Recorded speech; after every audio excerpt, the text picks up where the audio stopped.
at least be quiet.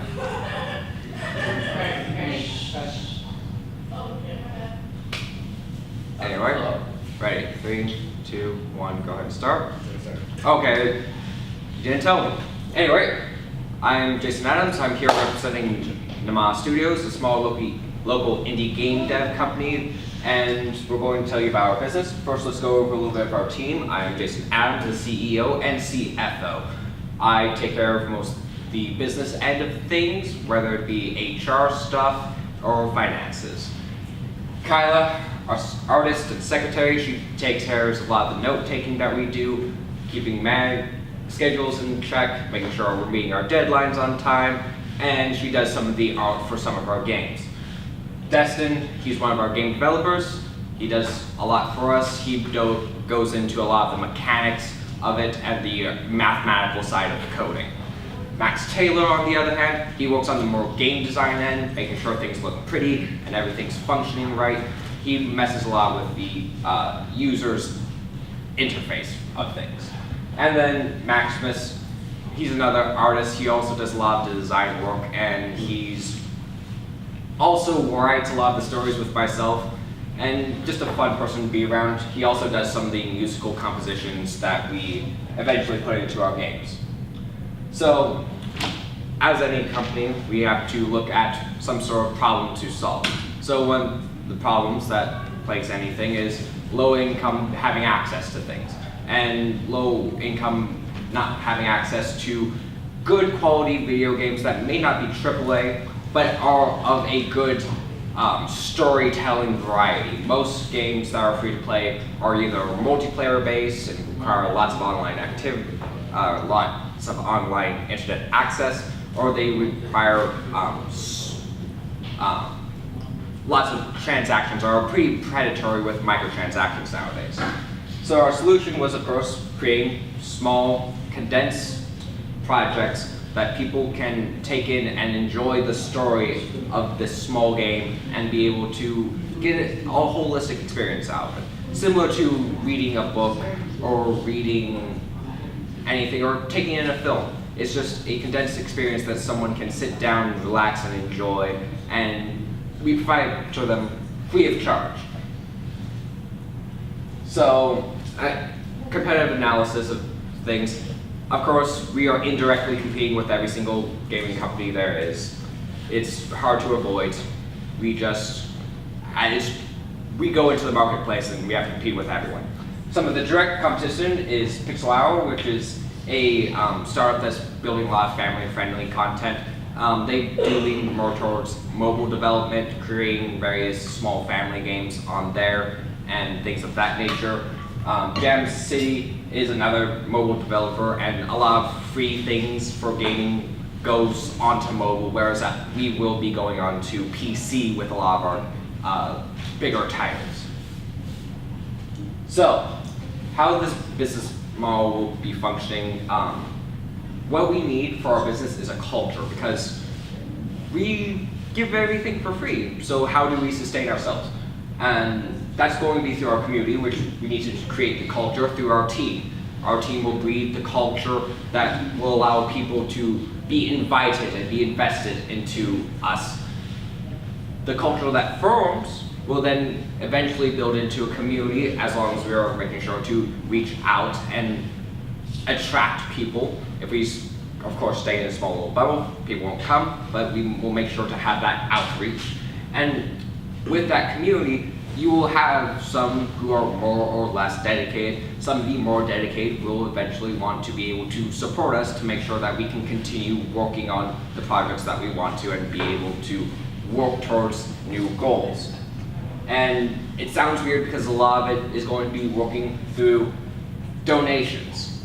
And it sounds weird to do such a model, this sort of good faith model, but the Twitch market already does this. Twitch is an online streaming platform that a lot of people see and look at, and there's a lot that you can learn from that idea of forming a culture. The most subscribed streamer, his name is Shroud, currently. He makes almost $200,000 a month, purely based off of subscriptions. That's a pure monthly amount that he is grossing without any individual donations, without any bits, without anything. This model has started to extend into Patreon. We see many local artists and online content creators moving to Patreon to capitalize on what this idea of a culture-based business and a culture of a community to support the content creator and the community by creating a symbiotic relationship. Of course, let's go over some other numbers which are going to be the major market that we're outreaching towards and trying to get people invested in. Our TAM is coming from the online platform of Steam, which is going to be our primary source of outreach for people to be able to find us and be able to download our game. I calculated out about 81 million people are not necessarily US, but English speaking within the Steam platform. And whether that be US, UK, or some other European nation that has a heavy population of English speakers. That has a lot of calculations in it, but I won't go over it.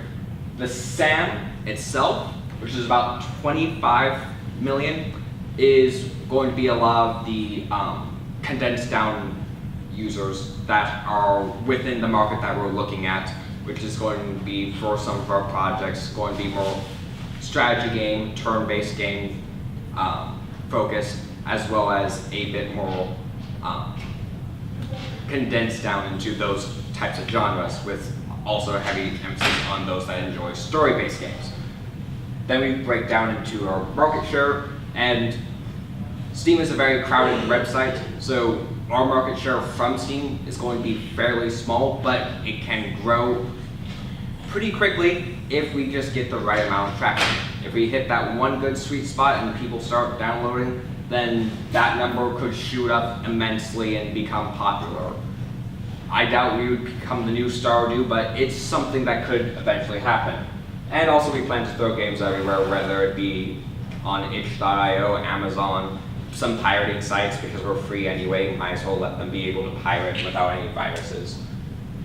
Here's a few examples of some of our previous projects.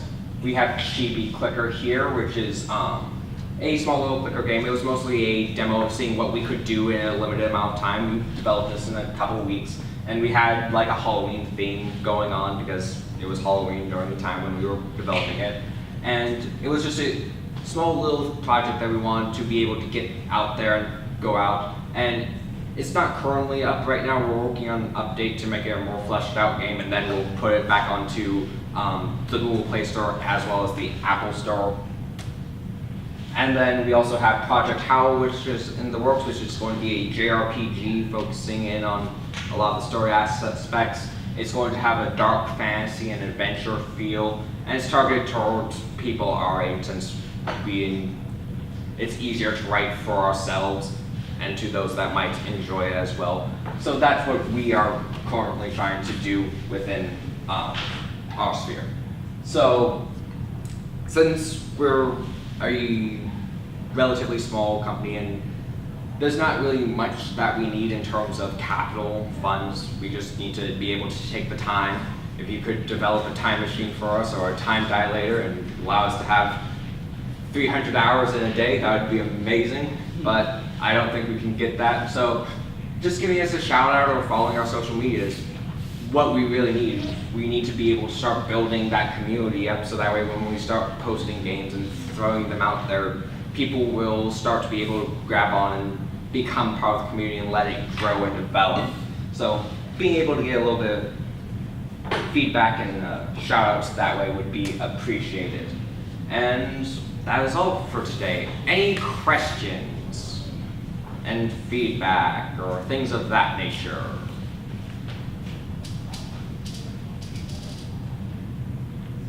Although I think you'll be the only one. Something, anything. What was the ideation process like from the beginning when you're looking at all these games? Did you have like an idea of what you want to do before you created any data?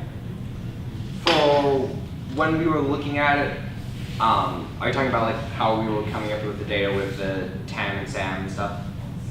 No, more about actually the product. You want to know So, the actual, the game development and where you wanted to go with. so like the ideas of the projects that we want to work on? Yeah. That one mostly comes down to our preferences and what we were desiring to work on. So, since Chibi Clicker was something we wanted to be able to get out there quickly, whereas Project Tower is going to be a more fleshed out game and it's going to be more akin to an actual playable story, which is kind of what we want to be able to do and make our brand a little bit more about, because that's what we enjoy. We enjoy having,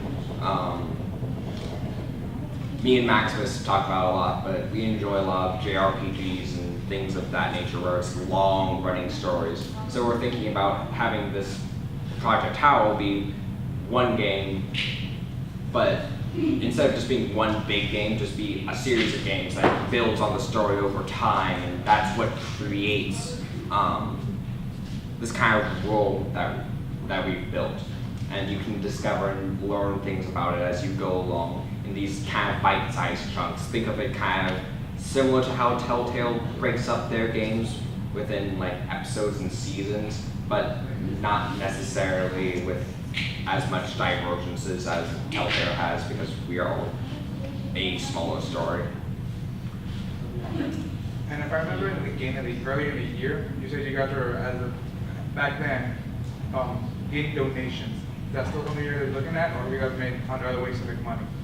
That was going to be that was and is still going to be the primary focus for what we'll be looking at to make money. TV Clicker has ads, but that's just because it's kind of the mobile platform. So that will be like the only non-donation that we'll be collecting from now on, realistically. Maybe if TV Clicker takes off, we might do a little bit of monetization just to be able to have some capital to continue on and have a continuous stream, but other than that, it's going to be mostly focusing on creating the culture and creating that community that will support us and continue to support our development continually as we go along, as we produce more games.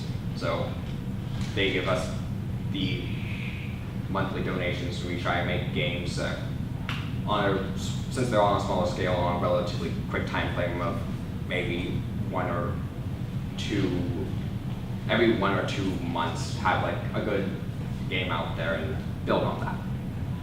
So is there an idea of what you, the Varsity team, would like to do with the money you have gathered so far? Have you guys started on a project other than Chibi Clicker? So, Chibi Clicker did get some funds through donations through a GoFundMe, and we used that to be able to port it onto iOS, since that was kind of the major goal. And from there, we've also gotten various softwares that we could use. But now that we have those softwares and have the ability to be able to use those, it's something that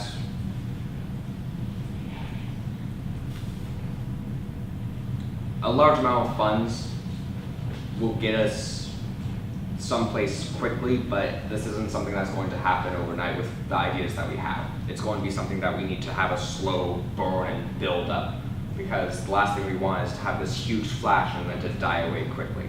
So we want to build that foundation, continue going on. Does that answer your question? Somewhat. Last question I have in mind. Have you asked anybody, any other companies, any other corporates to help you out? Because I've seen I've seen a few people get wise to help you out. Is that a thing that's going to be remaining? I mean, that's us honestly just developing skills that are necessary, so that's a lot of us just outreaching, and most game developers kind of do that, where they just outreach to other developers to be able to learn and take in new skills. So we'll probably continue to have just other people that are willing to just share like advice on certain things to be able to just continue to learn and improve. But I'm not sure if there's going to be any more serious kind of consulting going on. It's kind of just like little advice here and there. Any other questions from anyone else? Sounds like a resounding no. Alright, I think we can go ahead and kill it. Kill it.